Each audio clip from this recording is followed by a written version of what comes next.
I wanna give some testimony yesterday and today.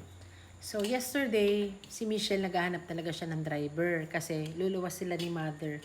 Papunta sila sa Manila kasi sila ay may appointment sa DFA. So, si Mother magpapapassport. Yes, magpapapassport si Mother.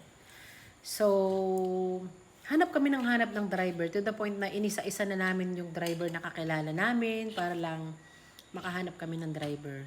So, ang nangyari, as in talaga, 2 araw yata kami naghahanap ng driver, fully book ang driver kasi di ba holiday season ngayon. So, to make the story short, sina Michelle lumuwas kaninang madaling araw. So, lumuwas sila ng mga around 4 a.m. para makarating sila sa DFA ng maagap, kaunahan sila doon. Sa Mega Mall sila actually pupunta. So, sakto pagdating nila doon sa van, alam mo may kotse daw doon, may kotse na 2 na lang yung kulang. At ito pa, take note, kulay purple yung loob na parang sabi ni Michelle, ito yung gusto ko, ito yung gusto kong sasakyan, kulay purple. Ito talaga yung favorite color niya. So, yun. So, dun pa lang makikita mo na yung goodness of God, diba? Napakabuti talaga ni Lord. So, yun. Hindi sila hassle. Ayaw kasi ni Michelle ng siksikan sa biyahe to the point na makipagsiksikan ka para lang makapunta ka sa pupuntahan mo. Ayaw ni Michelle ng ganun. Ayaw niya. Ayaw niya ng hassle. So, dun pa lang, check. Thank you, Lord, talaga. Then, nung nasa Manila na sila ay kaunahan sa pila. So, si Mother, hinahanapan ngayon ng NBI. Hindi si Mother nakapag-online. Hindi kami nakapag-online sa NBI. So, kailangan pala yun sa pagpa-passport. So, paspas kami pag-online. Paspas kami pag-online ni Michelle para makapag-appointment. Para, if ever na may appointment ngayong araw na to, so, nasa Manila na sila, pwede na silang pumunta kung ganun. So, wala kaming mahanap na appointment na ngayon din yun para ngayon din nila maasikaso. So, sabi ni Michelle, why not hindi ka mag-walk-in? I-try natin. I-try natin na mag-walk-in. Malay mo, sabihin lang natin taga malayo tayo, payagan tayo. So, hindi ito aksidenta. Alam ko ito lahat ay plan ni Lord at ito ay binigay ni Lord. So, kasi alam namin bawal yung walk-in kasi 'di ba lahat ngayon appointment. Pinayagan daw sila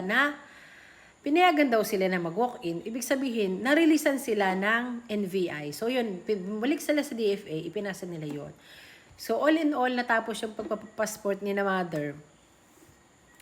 Ay, iyon, naging okay. Tapos yun, ipapadala na lang yung passport ni nanay dito. Kasi ang namin ay delivery. So, ipapadala na lang. So, thank you Lord po doon. Tapos si Mother daw, ay muntik nang malaglag sa escalator. Abay di, may lang daw at kumapit si Michelle, may lang daw, nakapitan siya ni Michelle na nahawakan. Kung hindi, ay laglag daw si nanay hanggang doon sa may pababa. O di baga? Sabi ko, hindi ko mabilang yung blessing ni Lord, yung goodness ni Lord sa araw na ito.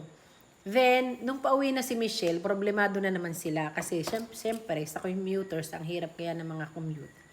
Then, ang nangyari, nung pauwi na sila, ay, aba naman, artista ban daw yung kanilang nasakyan. Aba naman, sabi ko, wow, tingnan mo nga naman ang blessing sa'yo ni Lord. As in, artista ban daw yung nasakyan nila, na sila ay mismong nasa likod ng driver. To the point na parang sila yung may-ari, di ba? Yung una nilang sinakyan papuntang Manila, nakakotse sila. Tapos yung pabalik na sila ngayon, naka-artista ba naman sila? O di ba, Michelle, sabi ko, nakales ka na sa gastos kasi pagdadalhin nila si Itim yung sasakyan namin, ay magagas sila, balikan. So, magkukonsume siguro yung 3,000 to 2,000 lang siguro balikan ng Manila. Then, babayad pa sila sa driver. Tapos ay di, siguro more or less 4 to 5 ang magagastos nila pagdala nila si Itim.